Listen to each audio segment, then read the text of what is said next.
What is up, friends? What is going on? Welcome back to another episode of the Relationship School's Smart Couple Podcast. I'm your host, Jayson Gaddis, and I am grateful to be here. Life is good. Life is full on over here, and just what a blessing. It's insane. Really pumped to chat with you today. We've got a great guest coming on, and I wanted to just set some context, as I always do, beforehand, about what this podcast is about. This podcast is about growing and developing yourself through relationship and partnership. Because when you do that, you'll have a fulfilling relationship. Okay? If you want a safe, sexy, and successful partnership, that's our job, is to try to help you get that. And we come at that a number of ways by having amazing guests on this show, sexperts, relationship experts, physicians, neuroscientists, psychotherapists, couples, my wife. There's a long list of people that have really helped you and helped me learn more about intimacy. Because, as you know, we're not educated in this department formally. So when we don't get educated here, we tend to struggle because we don't really have tools to work with our activation that comes up in a long-term relationship. All right. So this podcast is going to fill in that void for you. And I've started the Relationship School to also fill in that void and address the massive deficit around relational learning in schools, in corporations, in our world at large. It's pretty ridiculous. And in this episode is no different. My guest talks about this, the real problem with the disconnection of our separateness and how we learn and why we focus basically on the wrong things. Okay? It's not that big of a deal because we're fighting the good fight over here and helping you and people like you get educated, finally. All right, let's dive in, shall we? In this episode, I have Dr. Dan Siegel, okay? This guy is a force, and he's just one of those rare human beings that's studied a huge number of areas of life to understand how human beings work. So he'll say it in his intro. It's kind of like ridiculous. It just builds off itself. It's like, whoa, you're what? And then you did what? And then that. So he's a psychotherapist. He's a psychiatrist, which is a medical doctor. He's a researcher. He's a neuroscientist. He's an author. He's a teacher. He's a lecturer, public speaker, and on and on. Okay. And he's got lots and lots of ridiculous credentials. I'm not going to read them all. But here's just a snapshot of his bio, okay? And he's written loads of books. Some are very technical and not that accessible, in my opinion, and others are way more accessible, okay? He's also got a lot of audio tapes and talks, tons of YouTube videos. Check out his TED Talks. He's done a couple of them, and they're very worthwhile, all right?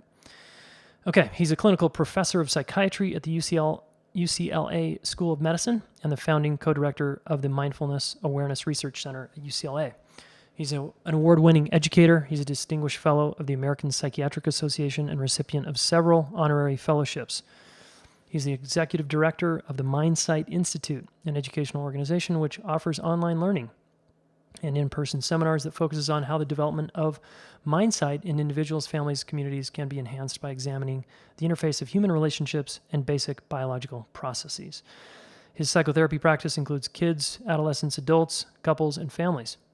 He's the medical director of Lifespan Learning Institute, and on and on. He's published extensively for professional audience. He's the author of numerous articles, chapters, and internationally acclaimed texts, The Developing Mind, How Relationships and the Brain Interact to Shape Who We Are.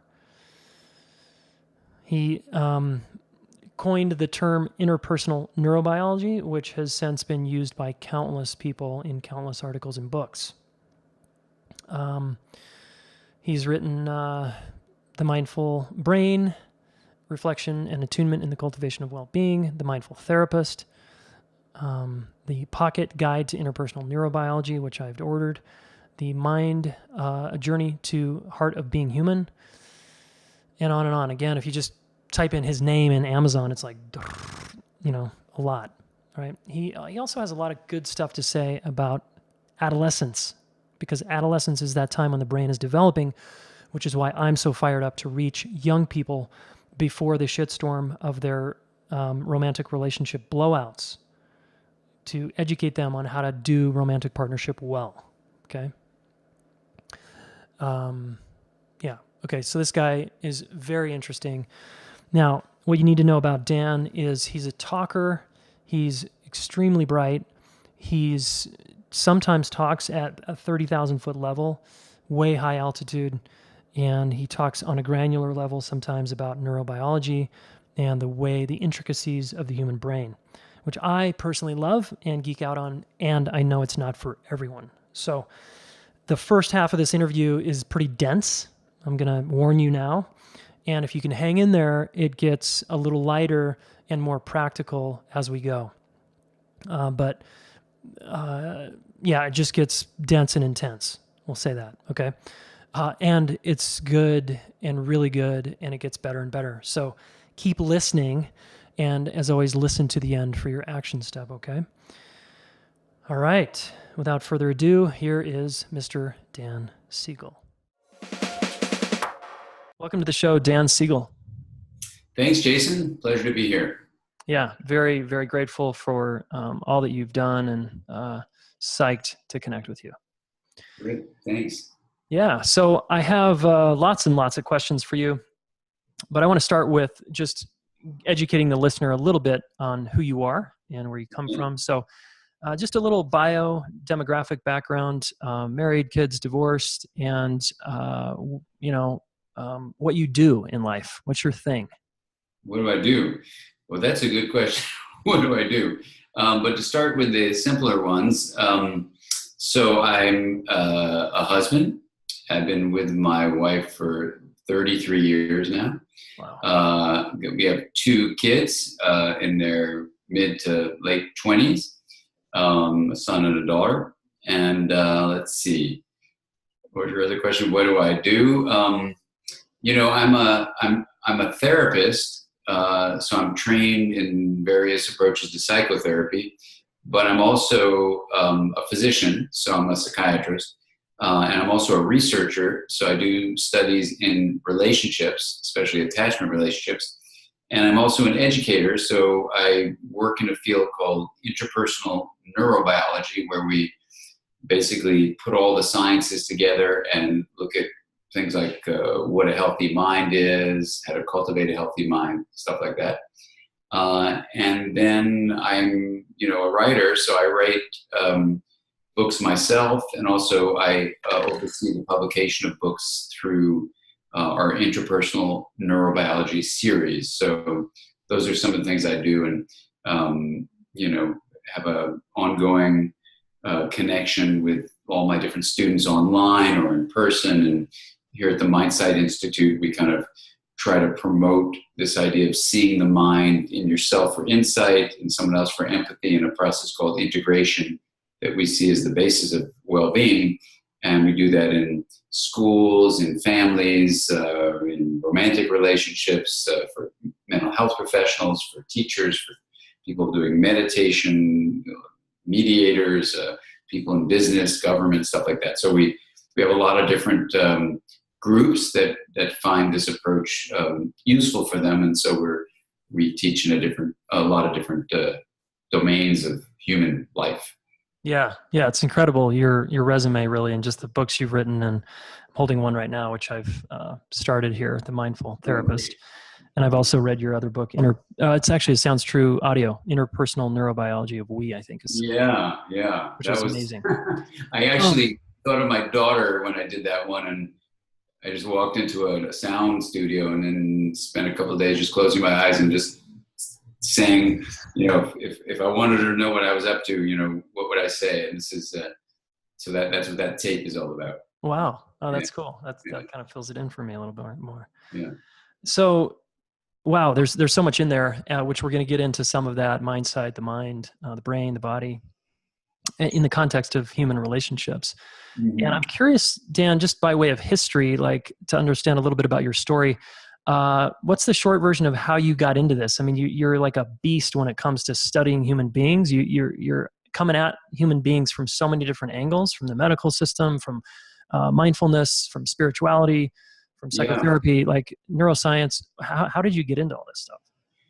Gosh, well, Jayson, that's a really interesting question. It probably begins with a person named Jayson, which is my brother, and I think actually that book you have, The Mindful Therapist, I devote to him and my two parents.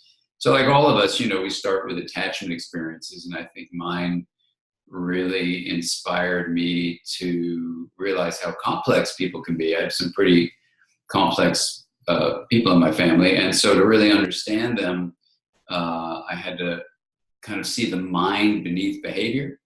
And I was really interested in living beings, why we do what we do as living beings. So I became a biology student in college, but I had the good fortune of seeing on a poll, saying you want to get trained in a suicide prevention hotline. And so I never really thought about doing something like that, but I thought that sounds kind of cool. And so at the same time I was doing that, I was also saw another poster on another poll.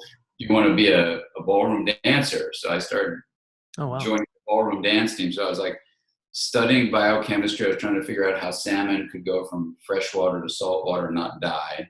So I was a biochemistry major. I was looking for the enzyme that let salmon do that. Then I was dancing with the ballroom dancing, and then I was working at night on the suicide prevention service, and all that stuff was like somehow swimming together in my own dancing mind. Like why is it that the way you communicate with someone keeps them alive on a phone, and if you don't tune into where they're at emotionally, they could kill themselves right there on the phone with you. So when I went to medical school, I thought that'd be a good place to kind of combine all these interests. But it wasn't, and it was a pretty sad experience I had because most of my teachers were very tuned into the biological system of the body, but acted as if people didn't have a subjective center to their experience. So, like, let's say someone was diagnosed with a horrible disease. Literally, my professors would say, well, Mr. Smith, you've got this disease. You probably have 4 or 5 months. You're going to die. Sorry to tell you that. Goodbye. And then I would pull on their coats and I'd say, well, don't you want to talk about how they feel? And they go, why? I've done everything I can do. And it was a mindless world I was being shoved into. So I dropped out of school, thought I'd go become a full-time dancer. And a lot of things happened. I actually went to become a salmon fisherman. And just the other day, I was with my family. We took a family vacation for a birthday I just had. And we went up to the exact place right before that where I had gone to become a salmon fisherman. So it was really funny to be back there after all these years. But the bottom line is, when I went back to medical school after that time away, I realized there was something real called the mind, that even if my professors, as smart as they were saying to people things that made the mind absent, they were really not doing good medicine. And so I had to hold on to that view in the face of a medical world that was kind of mindless. It was really kind of scary, actually. So when I went into pediatrics, initially, I found that even if you were facing a pediatric crisis in your family, those families that could sense the mind of the child had more resilience in facing a medical challenge. And then when I switched over to psychiatry, even though it was very disorder focused, I held on to this view that we ought to be able to say what the mind is, see the importance of the mind, actually think about what a healthy mind is. So that ultimately led to me doing child psychiatry, and then I became a researcher in psychiatry, looking at attachment relationships, saying, how do our relationships shape the structure and function of the brain, so that both together, relationships and the brain and the body, this embodied brain we have, somehow would give rise to this singular thing we call the mind. And then as a scientist, what that became really challenging about that was, how could you have this thing with seeming two locations, right? If the mind was really relational and the mind was really embodied, including the head brain, but maybe include the whole body, that's what I mean by embodied brain, how could you have one thing, mind, in two places, in quotes, So that basically led me to assemble a bunch of scientists together back in 1992 to look at these questions, and then gave birth to this field called Interpersonal Neurobiology that was first published in this book called The Developing Mind. I now have 16 interns working with me to make the third edition of that book, but that became like a scientific grounding place for this field. We now have over 50 textbooks that I've overseen the publication in for mental health professionals, and now we have a series for educators, and I write a lot of books for parents. And so, we take a certain kind of stance these last 25 years about what the mind is, what a healthy mind is, and then always try to be consistent with science, but pushing the field forward so we're not constrained by the limitations of science, but want to always be consistent with it. So that's a long answer to a short question. Yeah, it's beautiful though to just kind of feel and see the arc of how you got, how you progressed over time. So let's dive into this thing you're calling the mind. Just for the listener. What is the mind? And then will you weave in mindsight? Because the way I understand it is the way you have mindsight is it's almost like the ability to feel into a person somehow using our prefrontal cortex, but I might have that wrong. So will you give us a sense of mind and mindsight? Sure. Well, Jayson, the really funny and embarrassing discovery is that the different fields that deal with the mind, like let's say psychology or psychiatry, and I'm trained in both, we have no definition of the mind. Fields like the whole field of mental health, no definition of the mind. Then you go to the academic fields like, research psychology or, anthropology, or even the field called philosophy of mind doesn't have a definition of the mind. In fact, philosophers of mind say you should never define the mind. So the first thing to say is, I'm going to offer some words that are a way of describing the mind, and you may be very familiar with them. People talk about feelings and emotions and thoughts and ideas and concepts, beliefs, attitudes, longings, desires. All that stuff you can say are mental activities, and they fall under a general term, information processing. Now that's fine, that's what people describe. So that's one facet of mind. Sometimes that's an awareness, sometimes it's not. And when it's in awareness, it has a feeling to it. This information processing brings up a second facet of mind that's called subjective experience. So the felt texture of lived life. It's called subjective experience.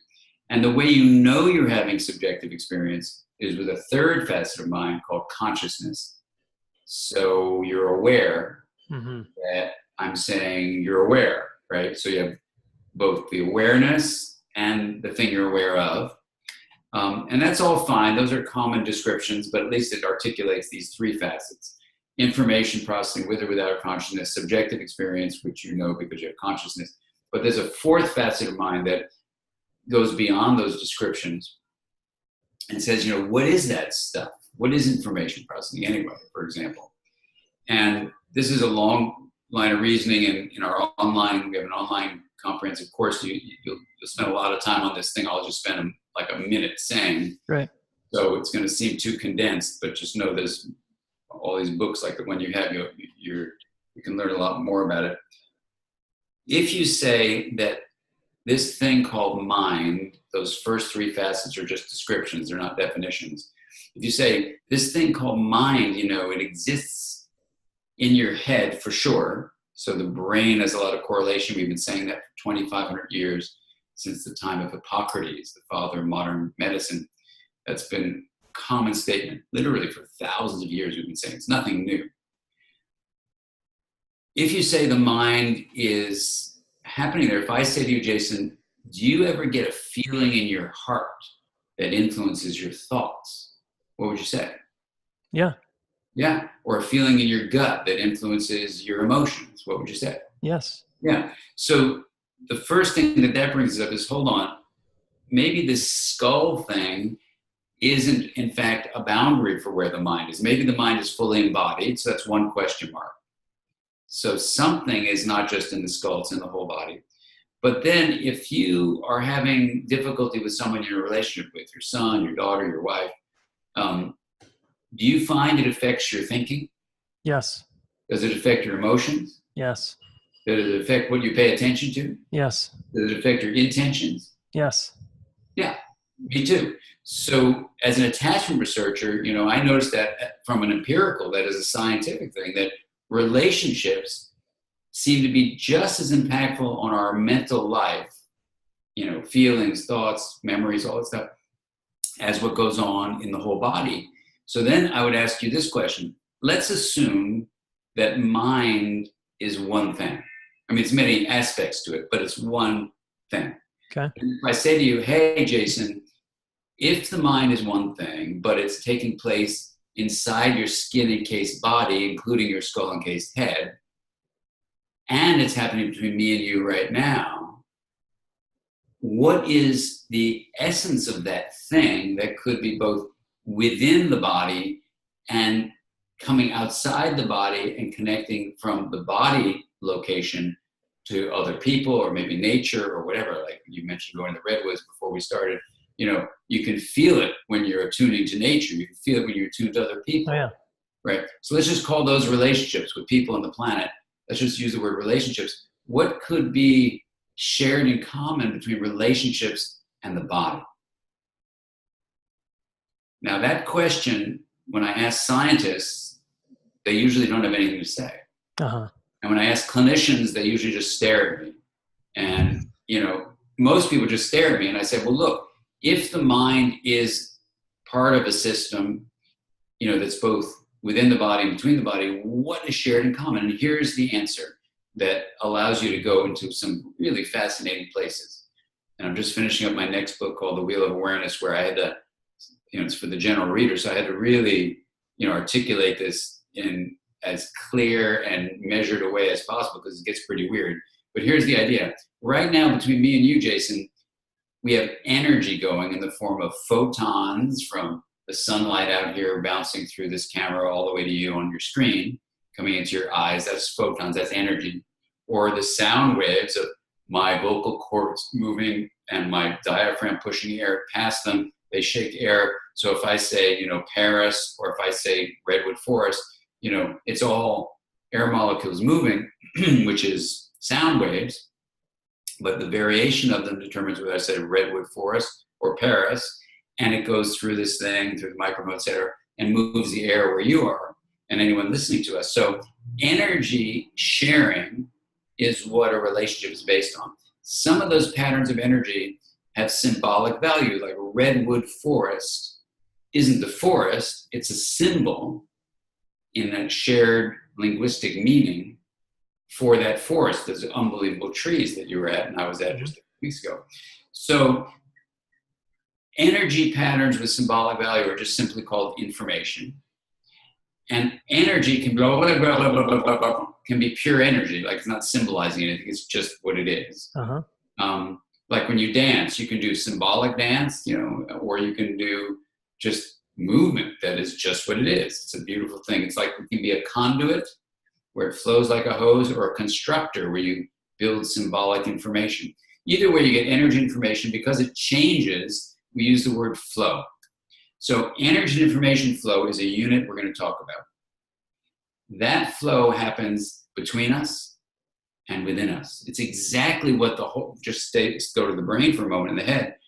The head brain, and I say that because you have a heart brain and a gut brain too, what those brains are all about is energy and information flow. Just to look at the head, you've got ions flowing in and out of membranes called an action potential. That's electrical energy. You got the release of chemicals, and they're acting like a key that goes into the lock at the downstream end, or receptor. That's chemical energy. If you had to summarize the brain, you could call it an electrochemical energy transformer. And that's what it is. Wow. That's all it is, really. So, but that's awesome, because it's really intricate and fun and I love the brain. It's awesome. but it's energy and information flow. So what we've identified is energy and information flow within is, we'll call it the embodied brain, because it isn't just in the skull. And between, let's just call that a relationship. The sharing of energy information flow and the embodied mechanism. Now you say, okay, where does the mind figure into that? And here's the idea. The system of energy and information flow that happens within you and between you has three characteristics. It's open to influences from outside of itself, it's capable of being chaotic, and it's nonlinear, meaning a small input can lead to large and difficult to predict results. When you have those three features, especially the nonlinear last one, you are called in mathematical terms a complex system. And this is not going to get complicated. It's actually incredibly simple. Complex is not the same as complicated. So if you want simplicity, this is a good thing to learn about. Here's the amazing thing that we know from math about the universe we live in. Complex systems, if you're open, chaos capable, nonlinear, they have what are called emergent properties. What that means is something arises from the interaction of the fundamental elements. In this case, we're saying the fundamental element for us is energy and information flow. For a cloud, it would be water molecules and air molecules. So one thing may be that consciousness and subjective experience might be emergent properties of energy and information flow, and that might be true. Information processing, almost by definition, we say, well, could that be an emergent property of energy and information flow? Well, yeah, no kidding. Information is always a pattern of energy with symbolic value, and it actually is more like a verb than a noun. It gives rise to its own unfolding. So that would be an emergent property. But now we're going to come to the fourth facet of mind that we haven't defined yet. One of the emergent properties of complex systems is called self-organization. And self-organization is an established property of complex systems. We're not hypothesizing that that's a part of complexity. That is. Here's what our proposal is. The mind, beyond information processing, subjective experience, and consciousness, this fourth facet of mind might include them or be independent of them, we don't know. The mind is the embodied and relational, emergent, self-organizing process that regulates the flow of energy and information. So what that does as a hypothesis back from 1992, 25 years ago, it's hard to believe that, but it's true, says, okay, if that's one of the four facets of mind, and this facet is a definition, not a description, it locates the mind within and between. That's cool, because it fits with what you described your experience is. Number two, it says the mind is a regulatory process, which means you can take any regulatory process and break it down into monitoring and modifying. Like when you ride a bicycle, you have to monitor where you're going, see and feel, right? And then you have to modify, you know, turn the steering wheel, put on the brakes, pedal the pedals. And monitoring and modifying is something you can teach someone to do. So you can strengthen the mind by strengthening the ability to monitor with stability, so you see with more depth, clarity, and focus and detail. And then you teach someone to modify in a very particular way. And how is that? You say, well, what optimizes self-organization? Here's the mind-blowing reality. Optimal self-organization leads to harmony and has the five qualities of phases: flexible, adaptive, coherent, energized, and stable. Phases: flow, flexible, adaptive, coherent. Meaning we organize in relationship? Well, you're organizing in your body and you're organizing in relationship, but you become harmonious. So it could be in a relationship for sure. But then when you don't get that way, you go into chaos or rigidity. And then you can say, well, how do I create this phases flow? And the answer is really simple. You develop a phases flow through self-organization that integrates the system, differentiates, and links. And amazingly, that's the proposal from 92. The last 25 years of research shows integrated relationships stimulate the growth of integration in the brain, and integration in the brain is the base of all regulation. And if you look at every disorder that's ever been studied, there's impaired integration in the brain. If you look at the studies of the Human Connectome Project, the number one predictor of well-being is having an integrated brain. So this is now 25 years later. We wouldn't say it's proven, but there's a lot of support for the basic idea that the mind is the self-organizing process that creates health by promoting integration inside your body, including your head and its brain, and in your relationships. Oh, okay. That's the whole thing in a nutshell. That was burly. Let me see if I can parse some of that down for the listener here around how this might apply to them in their own life, in their marriage, for example. So I am married, let's say, and I get into a fight. It brings up some history with my parents that's unconscious to me. All of a sudden, I'm flooded in my nervous system. That would be disintegration. That's chaos or rigidity, right? Exactly. And then, so the work is to integrate somehow, because that's going to be not only a healthy mind, but it's going to be a healthy life. Right? You're right, exactly. The mind is within and between. It's not just up in your head by any means. It's within and between. Okay. So for the average person who's challenged after many years in a long-term relationship, let's break down chaos and rigidity for a minute. That's basically, I'm going to take a stab at it, and you correct me if I'm wrong here. I get triggered and I go into some defense pattern or strategy. I fight, flight, freeze. That would be is like chaos more, because I think the way you have it in a diagram, there's a river of integration in the middle, there's chaos on the top, and there's rigidity on the bottom. So is that basically, are those mimicking hyperarousal and hypoarousal, or is that not? Yeah, no, that's good. That's one way. It gets a little more complex than that, but that's a really great sense to get of it. Hyperarousal often becomes chaotic. You can also have it be rigid. So there's lots of exceptions to it. That's why you don't keep using those terms too much. But in general, that's generally the way it is. And hypoarousal can look rigid. Absolutely. Okay. So me and my partner in this snag, and my nervous system keeps firing. I make up meaning about that. And I make it about you. I say, you're causing this in me. And then I make you the problem, because I know when I go to the gym or to nature, I get relief from that feeling in my body. So it must be you. Yeah. It must be you. Right. Because every time I come into proximity with you, it fires in a certain way. So how does one start to deal with this on a practical level, knowing that there's this crazy thing called the mind between us and within us? How do we start to deal with our activation, right, so that we can get to integration? Exactly. So the first thing to say is, first of all, you're describing it very beautifully. The example you're giving would invite us to look at this following set of things you could do. One is to recognize when your particular system has become reactive and is no longer receptive. So in terms of the withinness of mind, the head brain has this ability to create reactivity or receptivity. And it's not possible to have a rewarding, mutually respectful relationship when you yourself are in a reactive state. Right. And the reactive state, has these 4 F's. You can be fighting back, fleeing, meaning running away, freezing, meaning shutting down, or even fainting, meaning you feel completely helpless. Some people feel suicidal in those moments. Yeah. So fainting or feigning death,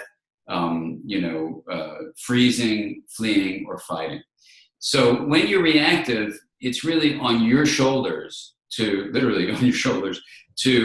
say, wait a second, I'm in what I call this no brain state. If I said no harshly, I can get anybody pretty much to get in a reactive state. We want to get into the yes brain state. And this next book I've written with Tina Bryson is called The Yes Brain, teaches you how to do this with your kids and also with yourself. So you want to first be aware of, wow, I'm in a reactive state. So I'm really prone to chaos and rigidity.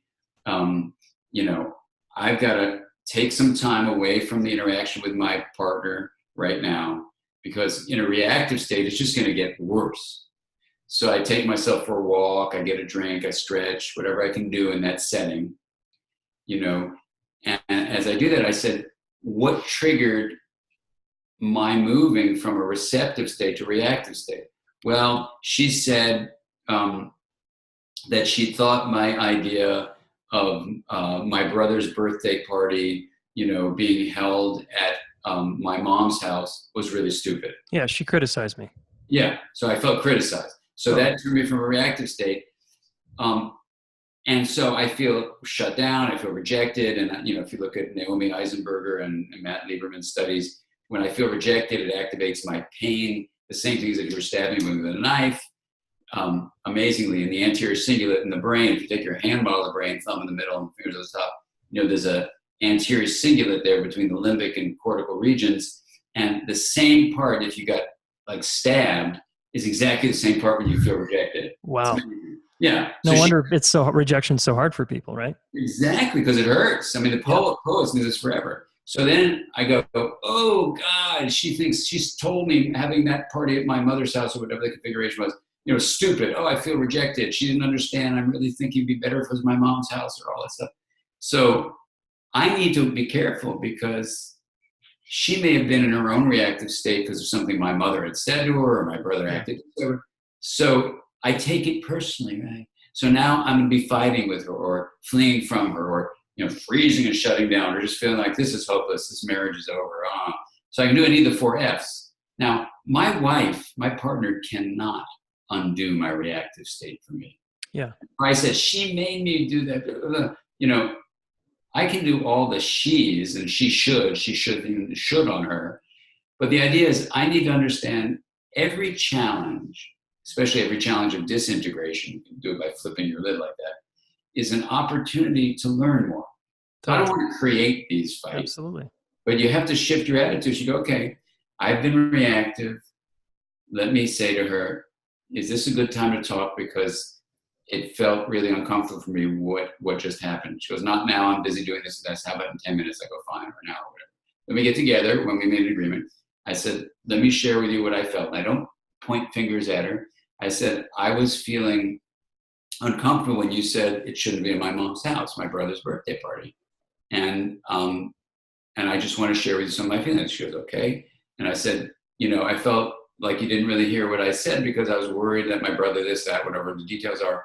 But when you said it was a stupid idea, I felt like invisible to you. Yeah. And so important to me that you see me in general because of our relationship, because of a history of me not being seen as a child. So this very reactive state of being alone and isolated and rejected came from that. And I just want to share that with you. And she goes, oh my God, I didn't, because now she's in a receptive state. She goes, I didn't mean that. It's just your mother had just gotten off the phone with me and was telling me how she didn't want anything to do with your brother because he's been acting this way and that way. So when you suggested the party be at her house, I didn't have time because I've been so busy with the kids. So I just said to you, that's kind of a stupid idea. And it really wasn't a nice way to say it. And I understand that you feel invisible. So here in this moment, I go from reactivity to what Steve Porges calls turning on the social engagement system. And now you hear me and you see me. So I'm able to be differentiated from you, but now we're becoming linked. So because I've done my own personal work to make sense of my own reactivity, and now I reach out to you to make a repair, you can differentiate my experience from yours. We're different people, but then link with respectful, compassionate communication.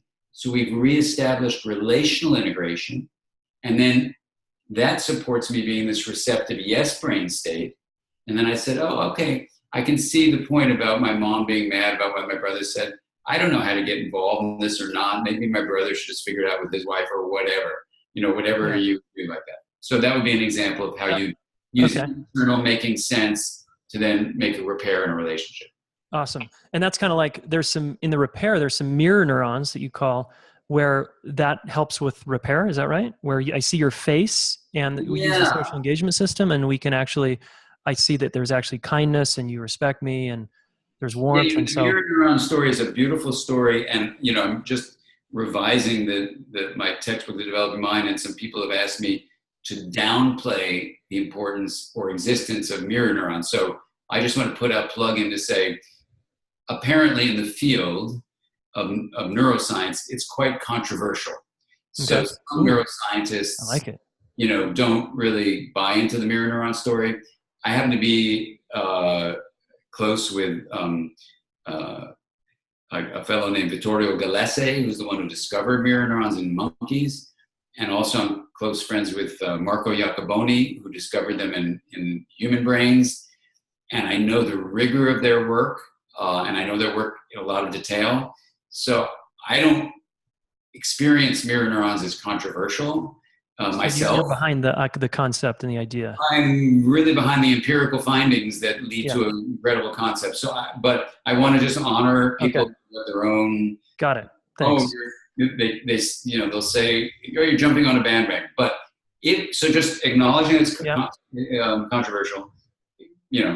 I mean, so is the fact of climate change that's controversial in quotes. Yeah. So anyway, so to go along with the science, what the science shows is that in our primate history, we've had this long, for probably, I don't know, at least maybe 50 million years, we seem to have this system of a brain that does a couple things. The word mirror neuron just means it's linking motor action with perceptual input.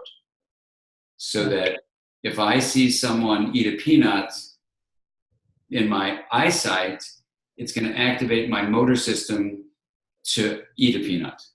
I mean, that's. I'm gonna be reminded of what it feels like to have a peanut. Is that what you're saying? Well, no, that could be for sure. That's a second pathway. The first pathway is I see you eating a peanut. My perceptual input through my eyes of you moving your hand and picking up a peanut and eating it just activates my motor system. Mm-hmm.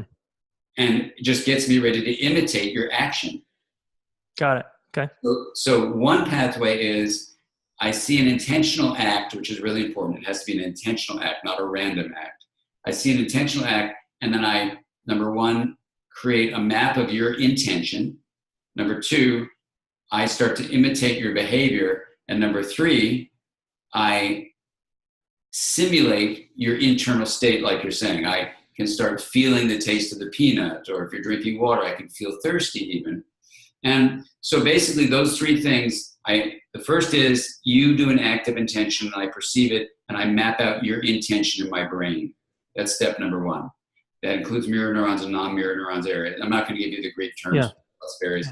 The next thing is I branch into two ways I respond to that mapping of your intention. I'm going to repeat the action, and I'm going to simulate the feelings of you eating a peanut. Okay. So those are two things. And so that's how mirror neurons play a role in our relationships, because, you look at your spouse and your spouse is angry at you. Well, you're going to pick up the intention of anger, and you may even start getting angry yourself. Now I want to pause there for a second, because I want to talk about neuroception, Porges's term neuroception for a second. Mm-hmm. And then I also want to talk about if the couple doesn't repair, I just want you to mention what can happen. This is where I feel like you and Alan Shore and all these other people are onto, Gabor Mate, are onto the fact that when we don't repair, we can actually create illness through this disintegration. We can begin to create the stage for illness in our body, disease, disconnection. Can you say something about the long-term cost when we don't repair? Sure. Let me build on everything you just said. In terms of Steve Porges's beautiful work on neuroception. Neuroception is Steve Porges's term for the perception with the nervous system. So that's the neuroception thing of danger. So he just made a neuroception. So it just means basically the brain in the head is constantly watching out for things that are a threat. Yep. Below our awareness, like it's not something I even think about. It's just below. No, it's automatic. It's in the background. Yeah. Right. And then, so when you feel threatened, you turn on the fight, flight, freeze, and faint response, and when you don't feel threatened, you turn on what Steve has beautifully named the social engagement system. Yeah. Right. So those are great terms. I love Steve's work. So that's one thing. Yeah. Now, the issue of, a rupture and repair thing, and this is Ed Tronick's work, it's really, really important to say that the most important aspect of attachment is repairing a rupture. And let's just put that from a relational point of view, with your kids, with your spouse, with yourself. And there's a long line of reasoning behind this that, I talk about in all these different books, but the bottom line is how you make sense of your own history and how your past affected you will make it so you can have what you can call presence. This is my summary of what I think goes on. So when you develop presence, even if there's a rupture in a relationship, you can go, whoa, I got really reactive there because I was so left out when I was a kid because my siblings were drawing all the attention and I was kind of invisible, that now when my partner doesn't see me, it makes me feel this kind of fighting back. And I didn't need to become so reactive because she was just busy doing some project. And, Sure. So I need to own that. It's my growth edge, if you will. So I need to know what my own growth edges are. We all have growth edges across the lifespan. No one's perfect, can't be a perfect person or a perfect parent. So this means that when there was a rupture, I make an effort to repair. So that's number one. Number two, you're talking about the bigger issue, like what are the negative consequences of not repairing? Yeah, this is really important for the listener. What I would say is at the extreme, we have what's called the ACEs study, the Adverse Childhood Experiences Scale study of Vincent Felitti and colleagues at Kaiser. And what that tells us is if there's a lot of rupturing going on in relationships for a kid early on, they have serious negative medical consequences later. And when I spoke with Vincent about this, I said, have you studied whether those people you've looked at, thousands of people, have made a repair or not? He goes, no, we didn't even look at that. So I want to urge people to keep in mind that even if you've experienced horrible things in the past, at least in my field, attachment research, if you've come to make sense of them, if you've made a repair within yourself of those things, you can do great in terms of how you parent. Wow, that's so inspiring to hear. It's such a good reminder. I know. So these things that the ACEs study, Adverse Childhood Experiences Scale,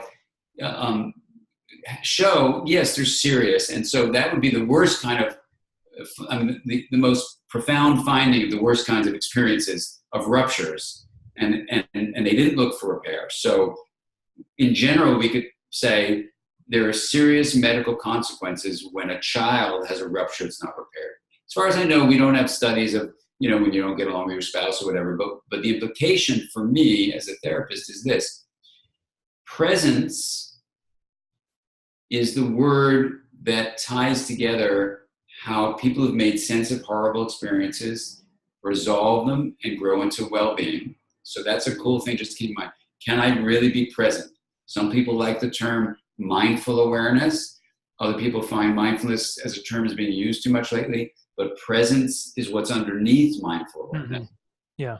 Number two, you could say, well, if I've got a lot of unresolved issues, it's hard for me to be present because I'm busy going to the past or worrying about the future. So it's hard to be here now. Yeah. So this is where repairing a rupture within you by making sense of your life or repairing a rupture with someone else, presence is the opposite of reactivity. Presence is a yes brain state where you say, I want to engage with you, Jayson. Let's say we're having trouble in our friendship. I need to talk to you about what's gone on.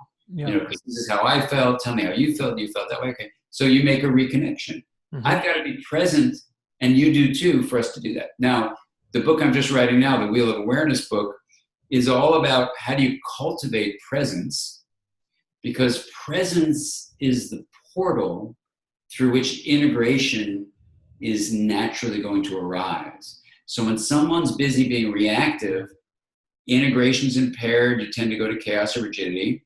When presence is there, because self-organization is a natural push of the system that we are, you release it. And so this gets to your point about, what do we understand about when you don't have presence versus when you do? Studies that look at those two things show the following things. When you have presence, an enzyme that repairs the ends of your chromosomes called telomerase is optimized. And there's a beautiful book by Elizabeth Blackburn and Alyssa Epple, who were colleagues, called The Telomerase Effect. And Elizabeth Blackburn won the Nobel Prize for discovering this system. When you have presence, it's one of the best predictors of optimizing telomerase levels. So that's awesome. When you have presence, you actually change the non-DNA molecules that sit on top of your genes. They're called epigenetic regulators. Epi means on top, so epigenetic is on top of the genes. They sit on top of the genes and they control how the genes function. So when you have presence, you actually optimize your epigenetic regulation to reduce inflammation. Damn. And inflammation is now thought to be one of the major causes of serious life-threatening diseases. So we have telomerase repairs the ends of your chromosomes and maintains them, keeps your cells young. You're optimizing epigenetic controls to reduce inflammation. That's awesome. Third thing, presence actually predicts how your immune system functions, right? So it allows you to fight off diseases. Presence is a great predictor of your cardiovascular profile, optimizes cholesterol levels, optimizes your blood pressure. And that's not to mention the idea that when you train presence, you do these mindful awareness things, which have a certain fascinating way you do that with focused attention, open awareness, and kind intention. Those three things are built into mindfulness training. When you do those careful studies, you can show, in fact, you integrate the brain. Yeah. And I can tell you which areas get integrated, but the bottom line is the corpus callosum connecting left and right, the hippocampus connecting differentiated areas of memory together, and the prefrontal cortex all grow, and you even have a more interconnected connectome. So presence is associated with brain integration, and when you study relationships like my field, attachment, parental presence is what allows children to develop secure attachment to their parents. Totally. So it's like a win-win thing together. Yeah. The Wheel of Awareness is a book I'm writing about this practice. You can go to my website right now. We've been giving it away, and we've got about 1 million people stream it. And I've done it now with over 10,000 people. It's a practice that has those three components, building attention, awareness, and intention. And it's built right into this singular practice. And it's exciting to see how, in fact, the research supports the experiences people describe of developing more presence with that practice. Groundbreaking stuff, man. This is so cool. I want to move on to a couple more questions just to respect your time here. Sure. And Jayson, is it making sense? Oh yeah. Yeah. To me, it's making perfect sense. I mean, Great. Presence alone just in my own life has led to tremendous openings and healing and, isn't it remarkable? Connections and what's that? Yeah, it's remarkable because presence lets the healing happen. Yeah. Because we have that all as a resource within us. Stuff gets in the way of presence. So that's kind of the technique, is get the junk out of the way, let the healing begin. Yeah, cool. So here's we're kind of in the theme of health. There's a bigger question here for me around health and the health crisis, it seems to me, that's going on in the world. Like, we seem to be getting sicker and sicker, and we have more and more diagnoses, more medication than ever. And you mean mentally or medically? It seems like both to me, but I don't have the research to support that. It just seems like, from my limited experience over here, it seems like we're a sicker culture somehow. Watching more TV, looking at our phones more, we're just more disconnected, let's say. Maybe we've always been that way. But I'm just wondering, are we really just getting sicker, or is this like and then I want to tie in one other point to this question that you may help us with is, our parents' generation and maybe their parents' generation, while they may have carried disease or illness, it seems like they had less secure attachments, and yet they seem to be more resilient than us in some weird way. That's just my judgment. Whereas we have more, you could say, better we're like a little more attachment savvy these days, but we seem to be getting sicker and less resilient and more entitled or something. Can you speak to any of this? Or just my own kind of... Well, the first thing to say in terms of the attachment is the research shows probably the opposite. People are getting more insecurely attached. So if it's going in any direction, statistically, it's hard to know if that's really a significant thing, but its direction is actually getting less secure. So that's the first thing. So that's important. Yeah. You may think parents are wanting to do more, but people are so busy and kids are not having attachment figures who are really there for them. But that's one thing. So that's that piece. Yep. Whether it's statistically true or not, there's certainly an impression that people are stressed out more in a negative way. Stress by itself isn't bad, but they're feeling overwhelmed. And I would just say the following set of things and see how they resonate with you. Um,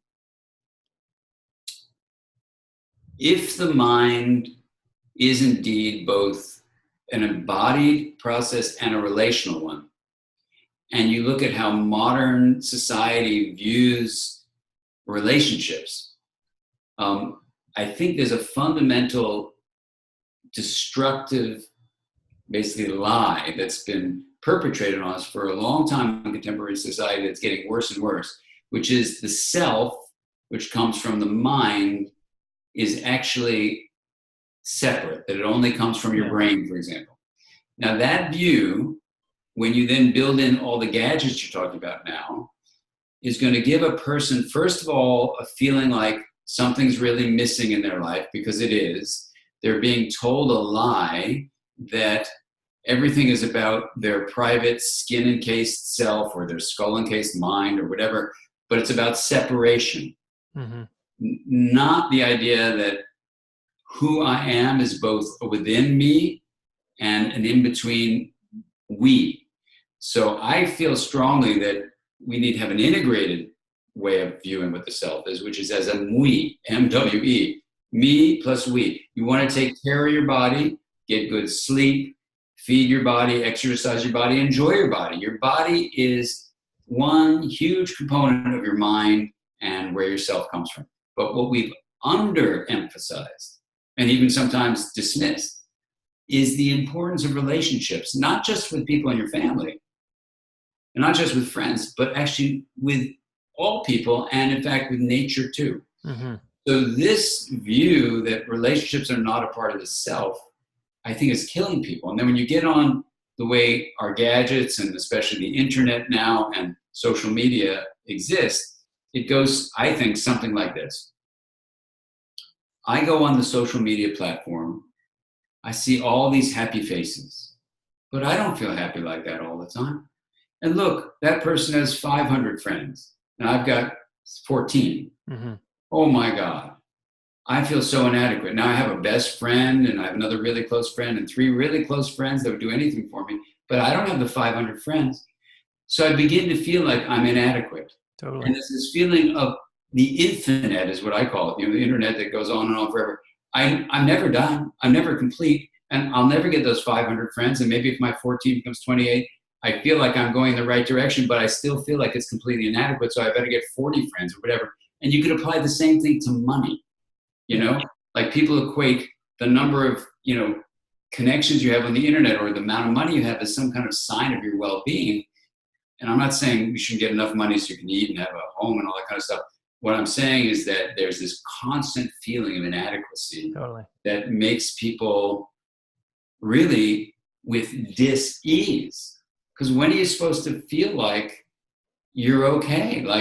So the simple question then is, can we heal some of these ailments through relationship? Yeah, I think you can. This last parenting book we just completed, it'll be out soon, called Yes Brain, is all about how do you raise kids to fight against these forces of contemporary society that are going to make them ill. That's actually with the entire, how do you make them resilient with a yes brain? Because listen, life is a celebration. I mean, think about the incredible gift it is. I've got a couple of friends who just told me recently, that they're ill and dying. And I had one friend who died about 10 years ago, was my age, and I'm about to John O'Donohue bring his work back into the world here. And you just got to have incredible gratitude for everything. And even with parenting, my favorite saying, I don't know where it comes from, but it's, the days may be long, but the years are short. And I remember when both my kids left to go off to high school, I couldn't believe it. I remember they were just babies, and we left, but bam, like that, they're gone. And life goes like that. So presence is really not just a portal for integration, it's a portal for appreciation and gratitude. Yeah, absolutely.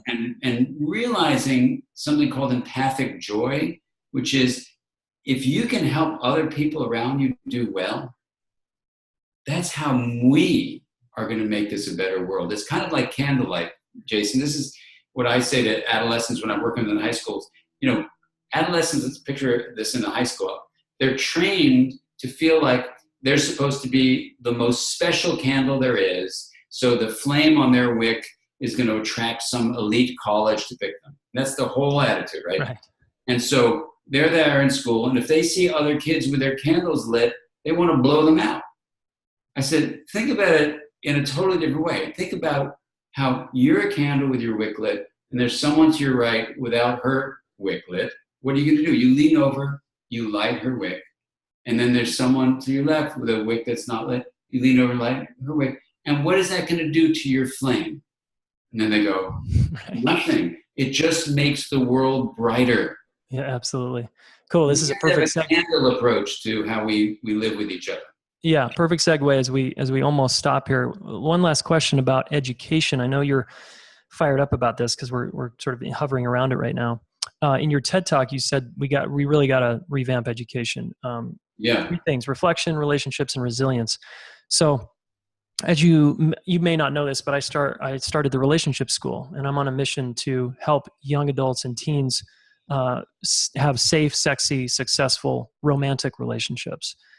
Because they're asking for it. The new Harvard study says 70% of teens and young adults are actually wanting guidance there, and we have no guidance for them, right? In one of the most important areas of our lives that we're talking about today. Yeah. If you were to come in and teach a guest class or give me advice on what do you think is the most important, if I could teach only one thing to young people about relationships, particularly romantic relationships, what would it be? Well, ironically, it would be to develop an internal compass that I teach in Brainstorm, the book Brainstorm, where I address this question, and even sexual and romantic relationships. The way I address it, I said, you got to start with an internal compass so that you're not just trying to meet the other person's needs, because a romantic relationship or any friendship, is about integration. So you got to know yourself. And when you bring that kind of presence to another person, you can allow them actually to be the best person they can be. I would say it's develop this internal compass, and the steps to it I outline in especially the gray pages of the Brainstorm book. Yeah. Okay, great. It's being used in schools now, so it's very, very exciting. Repeat the book again. It's called Brainstorm, The Power and Purpose of the Teenage Brain, but it's really a book anybody of any age can use. Okay, awesome. Our next meeting in 2018 is going to be all about the power of relationships, Jayson. So please let me know if you want to come there at UCLA. Oh, I would love to. That'd be amazing. Yeah. Are you kidding me? This is my life. Yeah, good. Well, come on out and join us. It's all going to be about relationships. Okay, cool. Well, Dan, thanks, man. It's been so much wisdom here. And again, as I said earlier, I could go on for hours with someone like you.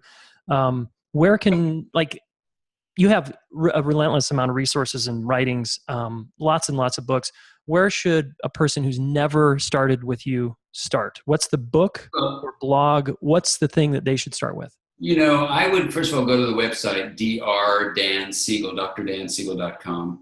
You'll see a bunch of stuff that you can tap into. We have a list of all the books. Many people find the Mindsight book a really good place to start. Adolescents really love the Brainstorm book. If you're a parent, Parenting from the Inside Out, or The Whole Brain Child, or this new book, The Yes Brain. If you want to learn, reflective practices, it'll be a little while, but the Wheel of Awareness book will come out. Those are just some books, and the book Mind would be a good book if you're interested in just the general concept about the mind and seeing how Geeking out on the mind. Okay. Awesome. Well, thanks, Dan. It's been a real pleasure, and thanks for all. Thank you, Jayson. Keep up the great work. Okay, cool. Great. Thank you. Wow. Are you kidding me? This guy is kind of an encyclopedia around the mind, as you saw, even in that first half of the interview, which probably lost some of you. It was very complex, and hopefully we got enough practical questions there toward the latter half that it was useful to you.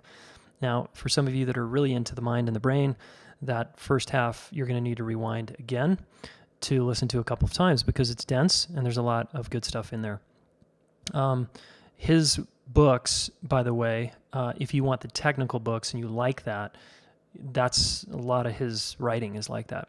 And he does his best to try to keep his more practical books more street level. And it's challenging because his mind is, and the way his brain works in terms of how he talks and thinks is definitely next level stuff. So he's just a trailblazer when it comes to the human being and being well in this life. So definitely check out drdansiegel.com, and we'll include that in the show notes, okay?